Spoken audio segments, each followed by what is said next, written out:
तो भगवान राम ने जब बाण चलाया, सातों वृक्षों को भेद दिया बाण, और बाण घूम के भगवान के तरकश में वापस आके, तब सुग्रीव मान गया कि भगवान जो है वाली को मार सकते।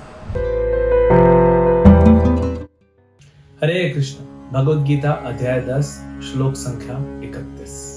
पवनः पवतामस्मि रामः शस्त्रभृतामहं झषाणां मकरश्चास्मि श्रोतसामस्मि जानवी। समस्त पवित्र करने वालों में मैं वायु हूँ, शस्त्रधारियों में राम, मछलियों में मगर तथा नदियों में गंगा। यहाँ पे भगवान अपने ऐश्वर्य को बताते हुए आगे बढ़ रहे हैं। भगवान कह रहे हैं कि वायु क्या करता है?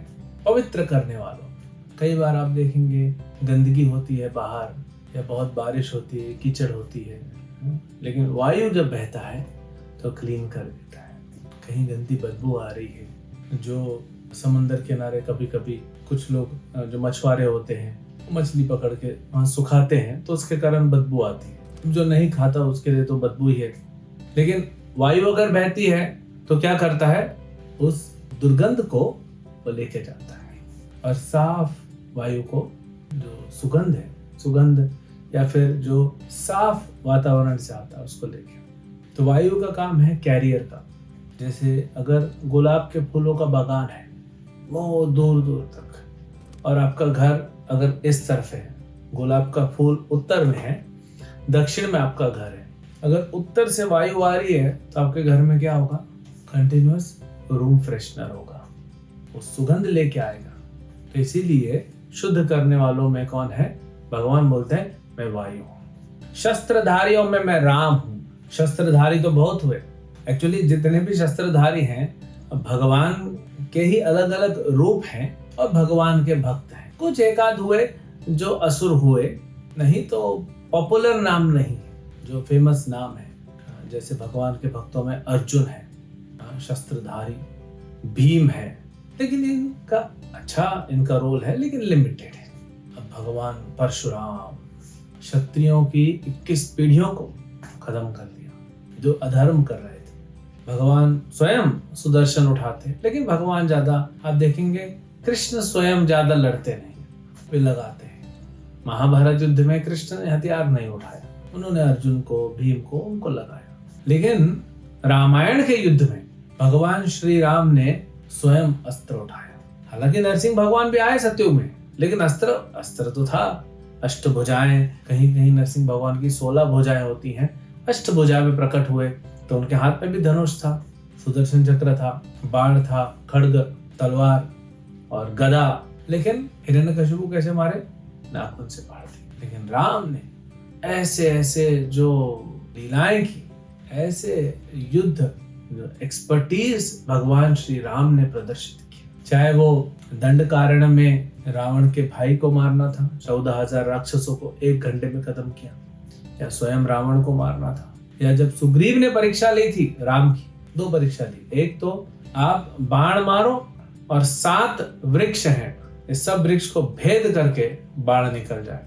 तो भगवान राम ने जब बाण चलाया, सातों वृक्षों को भेद दिया बाण, और बाण घूम के भगवान के तरकश में वापस आकर गिरा। तब सुग्रीव मान गया कि भगवान जो है वाली को मार सकते हैं। उनको पता नहीं अभी भगवान है। फिर वाली को भी मारा, फिर रावण, कुंभकर्ण, एक से एक योद्धाओं को। और क्या युद्ध हमने देखा तो नहीं था। इतना सौभाग्य नहीं है, अगर देखे होते तो यहाँ नहीं होते आज। जिसने युद्ध देखा, जो भगवान के हाथों मारा गया, उसका भी मोक्ष हो गया। जो भगवान की सेना में था उसका भी मोक्ष हो गया। हमारा इतना सौभाग्य नहीं था, लेकिन वही सौभाग्य हम पढ़ के भगवान के बारे में सुन के प्राप्त कर सकते हैं। तो भगवान कह रहे हैं शस्त्रधारियों में मैं राम हूं, दंड दिया रावण को। फिर मछलियों में शार्क मछली सबसे खतरनाक।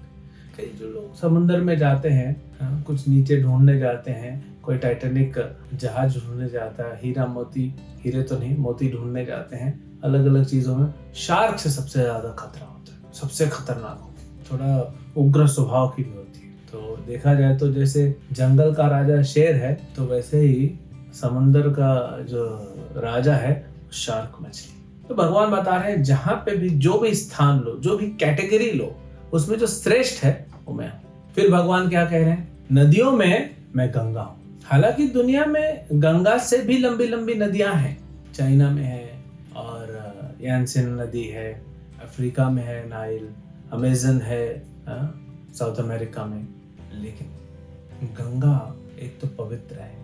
अभी तो पिछले साल महाकुंभ हुआ था, सरकार के आंकड़ों के हिसाब से 63 करोड़ लोग आए थे। 63 करोड़ लोग नहा के गए, कितना गंदा किए होंगे। उसके बाद भी गंगा के पानी को जब निकाल के लैब में भेजा तो शुद्ध निकला। श्रील प्रभुपाद कहते हैं गंगा किनारे जो रहते हैं, गंगा के पानी से नहाते हैं, गंगा का पानी पीते हैं तो ऐसे ही शुद्ध होते रहते हैं। इसका मतलब नहीं कि पाप करना है वहां पे रह के, अशुद्ध होने का है। तो एक तो भगवान के चरणों से निकला वह पानी, आज भी भगवान के चरणों से ही। गंगा का उद्गम स्थान ऐसे दिखता है गोमुख, लेकिन भगवान कृष्ण के चरणों से माँ गंगा का उद्गम स्थान है, वो हमारी पहुंच से बाहर है, तो हमको ऐसे दिखता है गोमुख से निकल रहा है। और गंगा भी 1600 किलोमीटर सुना है। दुनिया की 8 से 10% आबादी गंगा किनारे रहती है, पहले तो और ज्यादा था। सप्तपुरियों में देखिए, इम्पोर्टेंट शहर जो है, महत्वपूर्ण शहर सप्तपुरियों और उसके अलावा भी वो गंगा किनारे बसे हैं। तो गंगा पवित्र है और भौतिक रूप से भी गंगा के जल से कितना पोषण होता है, और आध्यात्मिक रूप से भी गंगा के जल से हमारा आध्यात्मिक पोषण होता है। तो भगवान कह रहे हैं बहते पानियों में, नदियों में मैं कौन हूं, मैं गंगा हूं। हरे कृष्ण।